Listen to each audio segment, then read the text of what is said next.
Okay, well, Adam, welcome and thank you for joining me. Patrick, thank you so much for having me into Compass. It's a real pleasure to be here.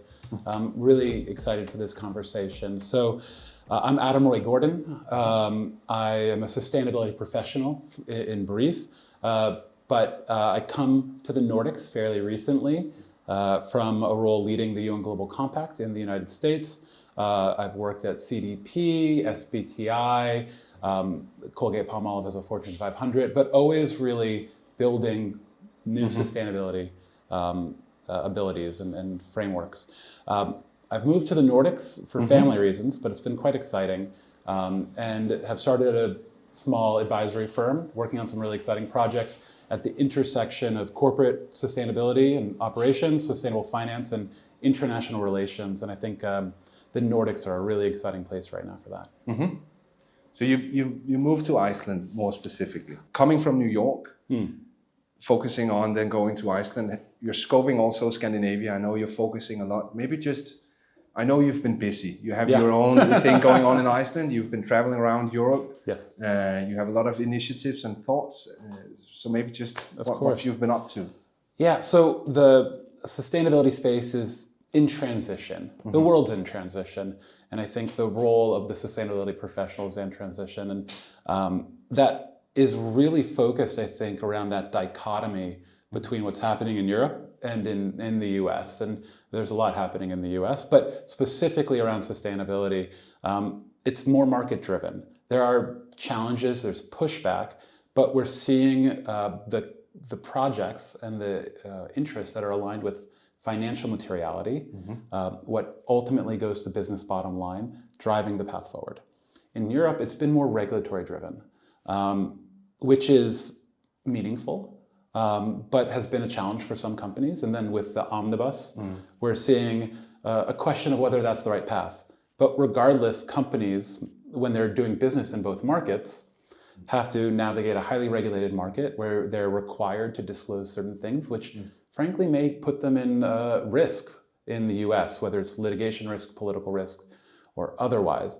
And so navigating a more complex world while integrating a long-term perspective aligned with sustainability is far more nuanced and strategic than it's ever been. And so I've found a nice little sweet spot in building the frameworks for that to occur. So some projects that I'm really excited about, working with a Danish foundation, the World Climate Foundation, on a project called the Climate Investment Coalition, which is around mobilizing pension capital for climate investments. In Iceland, they've made the commitment, quite a lot of money, but they haven't had the framework to really catalyze that capital. And so working with the government and the pension funds to do something big there to ensure that the climate capital that maybe is looking for a new home after changes in the US is interested in Iceland and making those investments. Then there's another project that I'm incredibly excited about, which is about, again, related to the US. Things are changing. There was a lot of investment in climate tech in the US, first of its kind. And a lot of those companies need a new home. And I think this is Europe's opportunity to, frankly, get some of those companies that the US has invested in. So developing a framework and a roadshow, government partners, investors, to bring some of those companies here. It's a very political project, but it also was business fundamentals. It's quite complex with nuanced investors and stakeholders. And I've always lived at that intersection between government, business, and frankly, just folks on the ground doing the work. Well, I think in terms of focusing on those aspects, you talk about Omnibus. We have the more business case driven part in the US. Both are kind of means to a different end, that's a more sustainable future. So I've seen articles on what's equivalent to our Financial Times stating that the reasoning behind kind of a de-escalation of hiring ESG professionals is because of this omnibus legislation. Speaking to candidates and actual people out in the field and companies, they don't reflect that completely because they're still on a path. They see it more like a more healthy reduction, maybe on a compliance demand. What's your thoughts on that? Yeah. So I think Europe has always led the way, and the Nordics in particular, and I don't see that changing. And I'm really grateful for the leadership coming out of the Nordics on sustainability in particular. But with regard to the omnibus, I think there's more of a philosophical debate happening about is it push or pull that's driving sustainability. If companies are doubting their sustainability efforts in light of the omnibus, then it wasn't really integrated into their business. If this isn't adding business value, if sustainability isn't baked into your value proposition, if it isn't de-risking your investments or contributing to the resilience of your supply chains, of your capital investments, then you were just reporting. And reporting serves a purpose, but if you weren't investing in the projects and the competitiveness of what you're reporting on, then yeah, maybe you shouldn't be reporting. No. And I think with the strong drive towards regulations and compliance, a lot of the investment in the sustainability space had to go towards compliance and reporting, and that was taking away investment from building this into projects and core competencies. I think the readjustment is healthy. I don't agree with exactly how it's been done. I do wish it were stronger. But I think the companies that have baked this into their business case and made it on a financially material basis, the DMA, double materiality, is important. But impact is from a societal perspective. Businesses have a responsibility to society, but they have an incredible responsibility to their investors. Yeah. It's, they're fiduciaries, and they have to do what's right for their investors. And if you're not doing sustainability because it makes good sense for your business, then you're not doing it right. And I would argue any company can do that. In fact, every company should do that.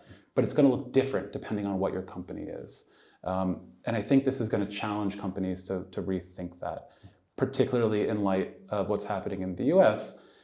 If you're an international company, if you're doing it because it's good marketing or it was good for reporting, then you're probably bailing now Yeah. to some extent. Yeah. But the companies that have baked this into their business case, that's not changing. You could call it whatever you want. Maybe ESG as a term is going away.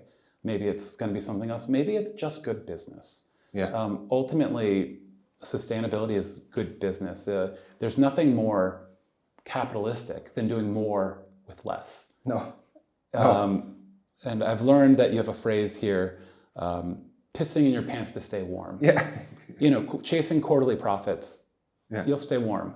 But we want to ensure that you're making money in the long term, that you're a stable investment, and particularly for those that have investments from pension funds and long view investors, we want to ensure that there's growth, not at the cost of future growth.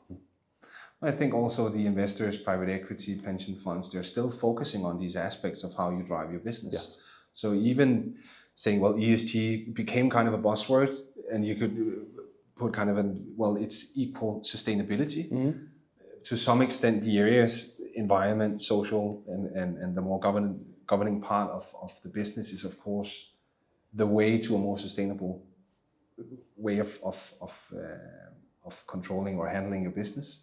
But what I see as well is that you have, depending on size of companies, and depending on, as you say, how far within the strategy and the DNA of the company is and this. your ownership structure. Of course, who owns it? Are you publicly owned? Are you privately owned? Do you have pension investment? I mean, you have to respond to that as well.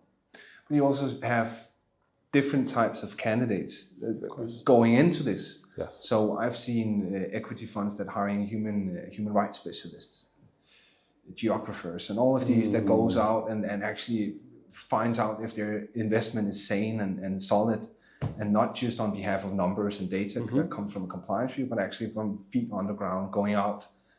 So that's a massive change I've seen over the last year. It's also crisis management. Every company, regardless of what you do, it's going to have human rights violations in your supply chain. And in all likelihood, there's human slavery, child labor. It's just a fact. We live in an imperfect world. And the question is, are you going to be seen when it does come to light? Because it will eventually. Are you going to be seen as someone who's been trying to manage it and is working to address it? Or are you trying to bury it under the rug? Are you going to be one that's actively managing your business and your responsibilities? Or are you trying to hide it? And I think those companies that are seen as actively managing it are going to be seen as better investments. what has surprised you the most? So one thing is of course moving, and you had a whole picture of it, but the world is also changing. Yeah. Maybe just your thoughts on. I think in the context of corporate sustainability, two things in kind of different directions have surprised me. Number one is that for many people and for many businesses, this is unquestioned. It's just, well, of course, we're going to do the right thing. Maybe we disagree on the path to do it, but the values have been strong. And I think this is reflected in the world as a whole right now. Europe truly is the beacon of light in the world right now, and I'm very bullish on Europe. And so that has surprised me how deep those values are. On the flip side, what has surprised me is how companies aren't sticking to their convictions at all times. They get it, the values are there, but of course the trends in the markets are saying, well, maybe now's the time not to go deep on sustainability. And investments changing. And ultimately, that's a losing strategy. There are those companies that are not changing direction, nor should they. Maybe they're changing how they talk about it. But if this is financially material, that doesn't go away. No. And so I think the responsiveness to global trends, I understand it, but I think Europe needs to really recognize, and European leaders need to recognize that you have it right. And how you approach it may be different, but don't give up on those values. I saw a talk where you were keynote at a sustainability event in Iceland, where you also spoke in regards to this as a kind of a risk mitigation, that every aspect of development within an organization or a market is also at all times under some sort of pressure and risk. That's never changing. If it's buyer's power, if it's whatever it could be, legislation, there's always some sort of pressure. What's your kind of thoughts on that risk mitigation? Has that changed in its shape, or is it just now a new focus? I think it's more complex now. I think supply chain resilience, operational resilience, human resource resilience. That's still constant. I think what's changed and become more complicated is you have to shape things for a really diverse geography now. That the same strategy may need to be tweaked for different markets or communicated differently. As I mentioned, if you're doing a big project on sustainability or making a big CapEx investment in Europe, it positions you well here. That same investment might be viewed as a liability in the US. And frankly, if you have US investors, they might sue you for it. It's a litigation risk. And so threading that needle between different marketplace needs is more challenging. And so when we talk about risk mitigation and resilience, we can't take out the political risk mitigation they have to do for sustainability. And so my heartfelt belief is, while it may be appropriate in certain markets, and it may be an underlying drive to think about the impact of your company. Of course, I think companies should have a positive impact, and many do. But when you communicate your sustainability practices, it ultimately needs to be done on the business value of everything you're doing, because that is always defensible. And so you have to think the defensibility of your resilience efforts in ways you haven't previously. And I think the market is waking up to that. I think there are folks that get it. You talked about ESG, and that's become the buzzword, but I think it's been misused to its detriment. ESG is an investor lens. When you look at how it was founded, it was in a UN Global Compact report called Who Cares Wins, in combination with partnership with PRI and a number of forward-thinking investors. That was the first use of the term ESG. It came out in 2004. And the idea was that, well, investors need to look at not just their returns and not just good governance, because that ultimately tells you how companies run, but how they're managing the environment and social issues as well. But it's at its core an investor lens. And frankly, it's just for investors. If you have someone doing ESG in a company, it means they're communicating with investors, or it should. And sustainability will look different in supply chain procurement or in operations, in marketing, etc. And understanding that it is a component of every department. We do need sustainability professionals. We don't need an army of them at any company, but we need to be able to weave between and make those connections between different silos so that we're not just having some benefit in one department at the cost of another, that we're thinking about the whole business and the whole business success. And that ultimately makes the business more resilient, more attractive to investors, reduces cost of capital, reduces supply chain disruption, prepares you for crises that might show up. And I think ultimately gives you a deeper social license to operate, because ultimately your investors might support what you're doing, but when society or your customers decide that you're doing something wrong, it's great if you could show them, well, actually, we live in an imperfect world. We're doing our best, and here's what we're doing.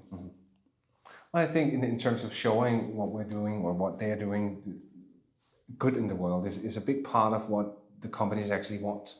I've spoken with many ESG responsibles from large corporates that has tried to change somewhat of a focus that we have scope 1, 2, and 3, looking into what causes and what effects you have, and some are teasing a scope 4 and say, okay, well, with all the things we're doing here that is abated emissions, that's wrong, what's actually the purpose and what are we doing right? And in that kind of field between those two, there's greenwashing and the case for that. Have you ever? What's your thought on that whole? Yeah, so I think at the core of your question is, again, a testament to the Nordic leadership, that these concepts are unquestioned here.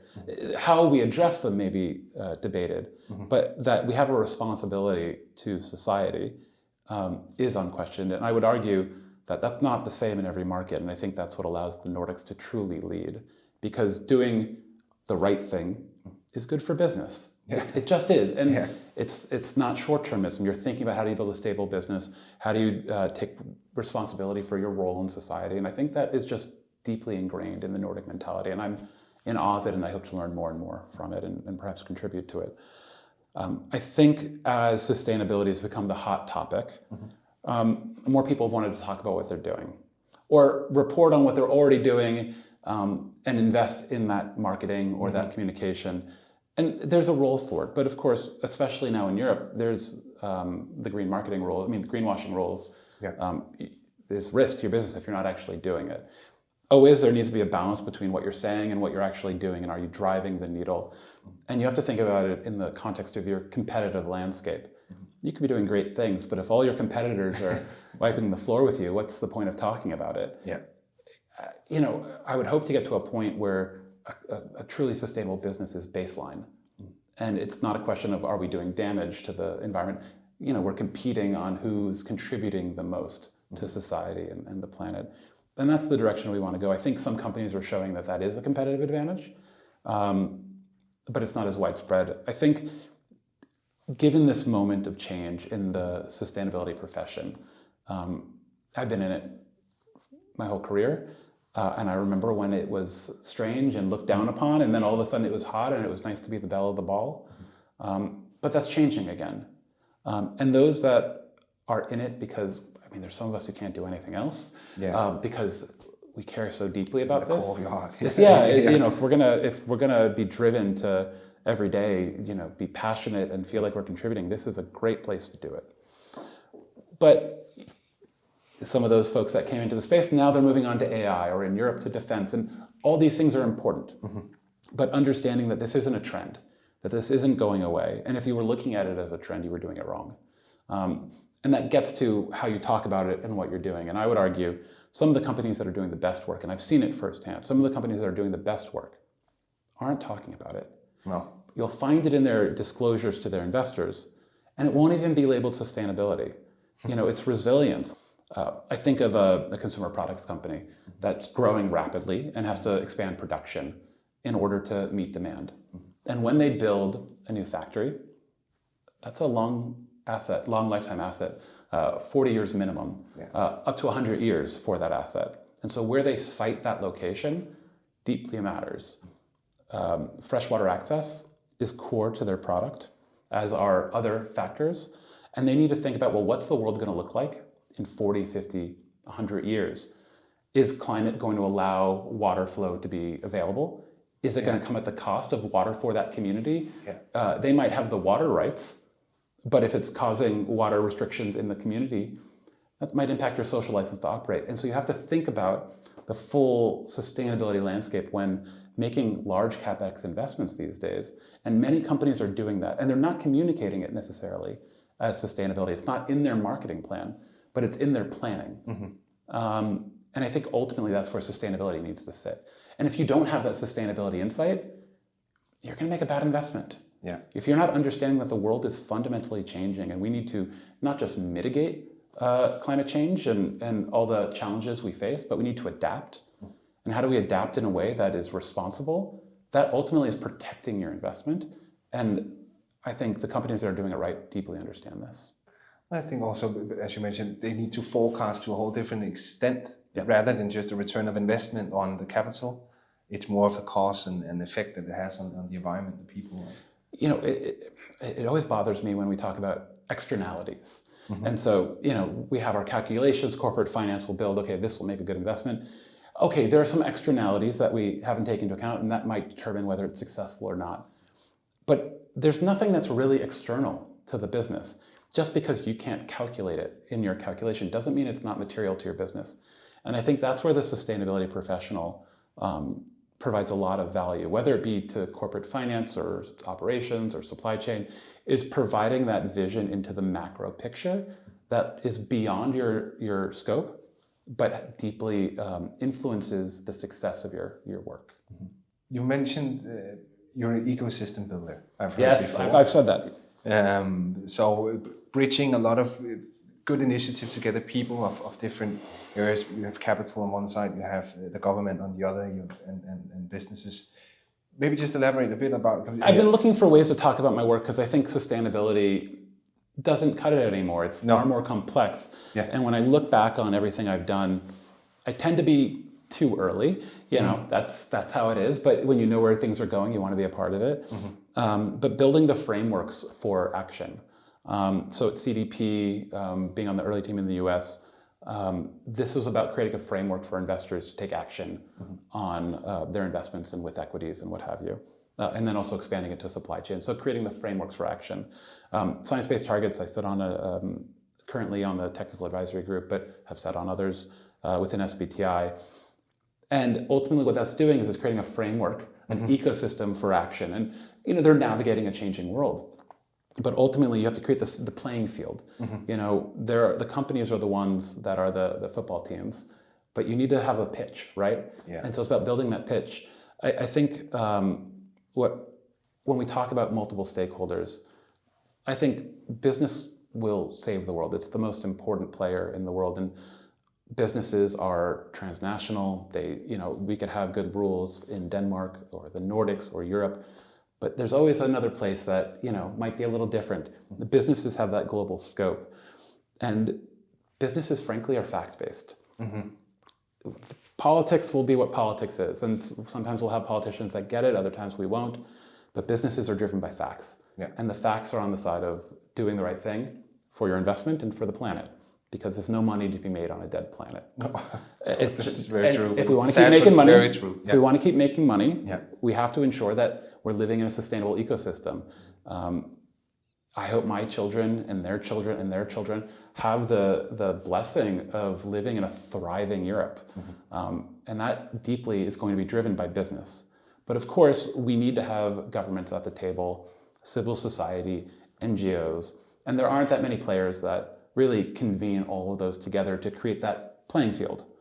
And so I found myself in that role quite often. It's something I find that it's quite comfortable. You know, in the same way a sustainability professional needs to speak finance to the finance team, needs to be able to speak strategy to the strategy team and supply chain to the supply chain team. They need to be a translator. I think additionally there's a skill set in being able to speak business and speak government, and you know, and there is different language, and a lot of times that drives people apart, or they're speaking at each other but not with each other.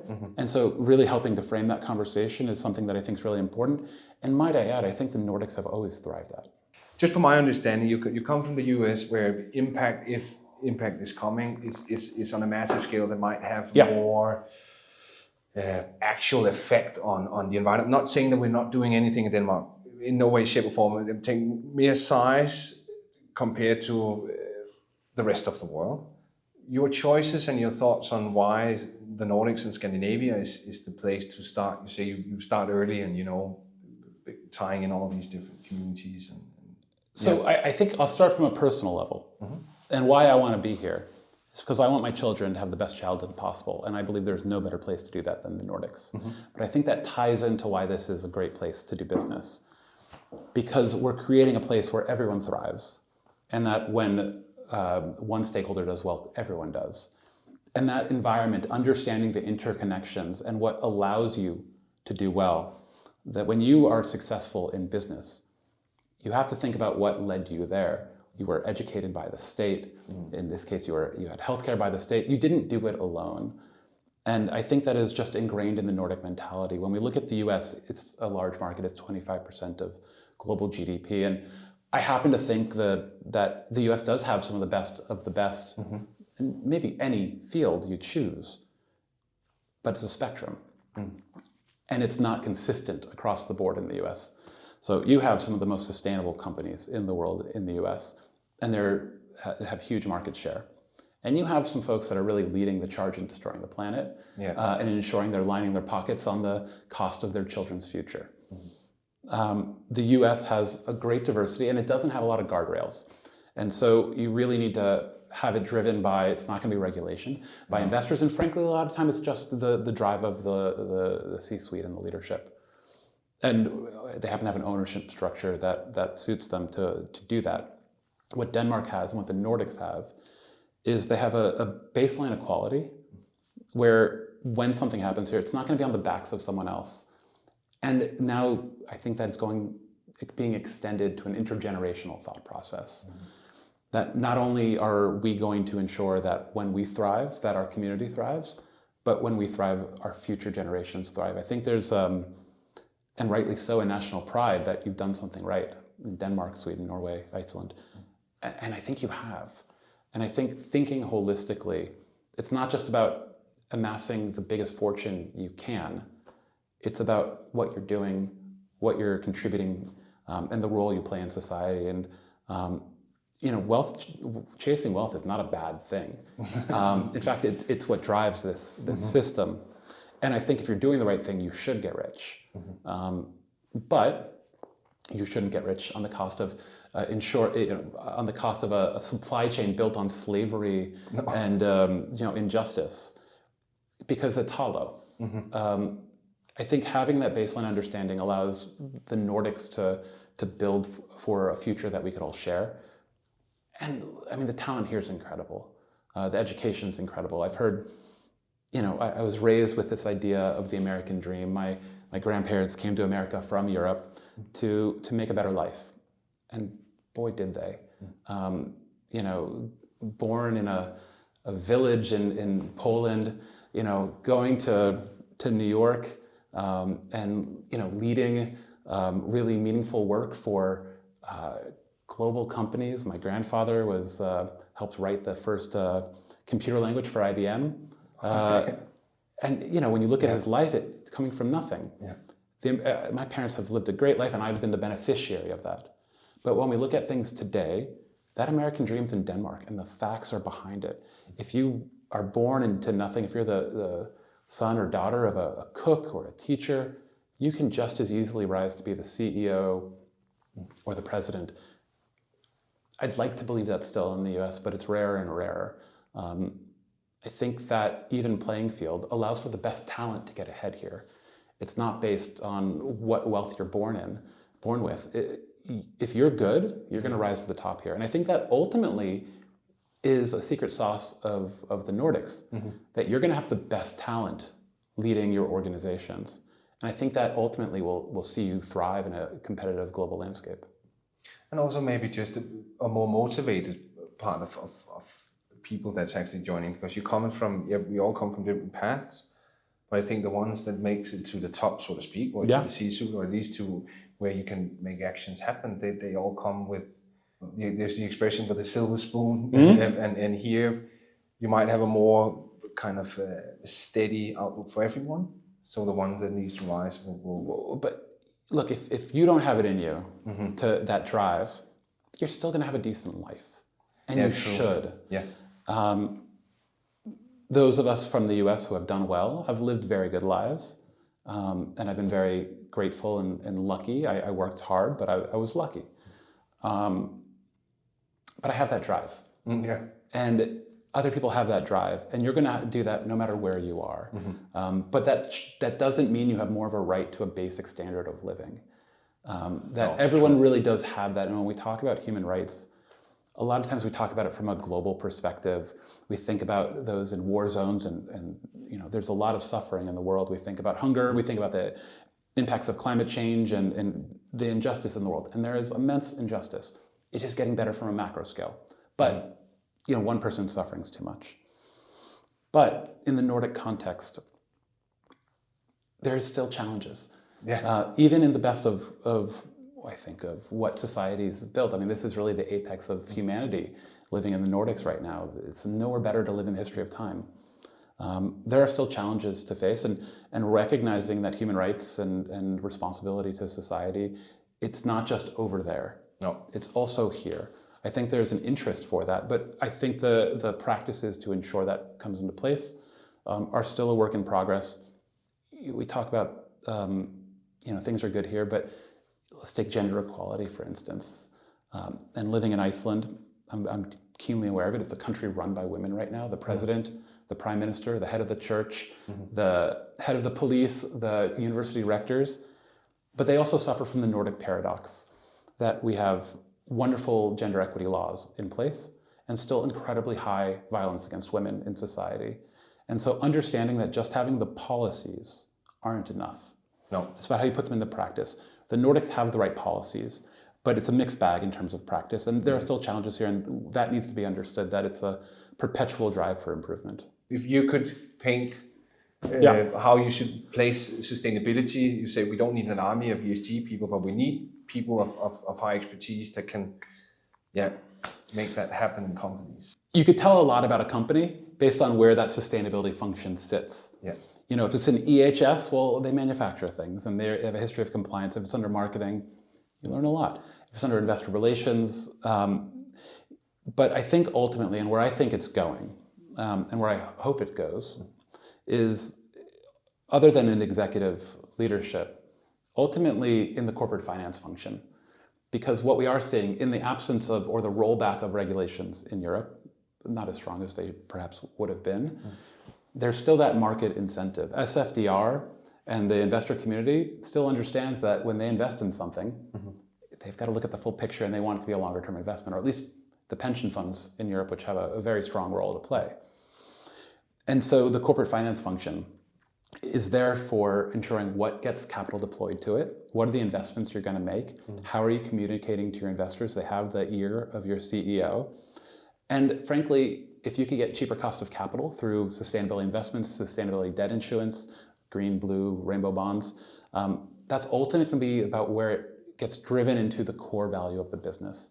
And I think the challenge for sustainability today is showing that financial materiality. Impact's important, but if it's not adding value to your business, it's not going to be successful. And so having it in corporate finance under the CFO's responsibility is where I think it needs to be. Last question. What's your plans? What's next? Yeah. I know you have a lot of things going on, and it might be difficult to kind of pinpoint one thing, but I know you're busy. I'm very busy. Look, I'm an immigrant.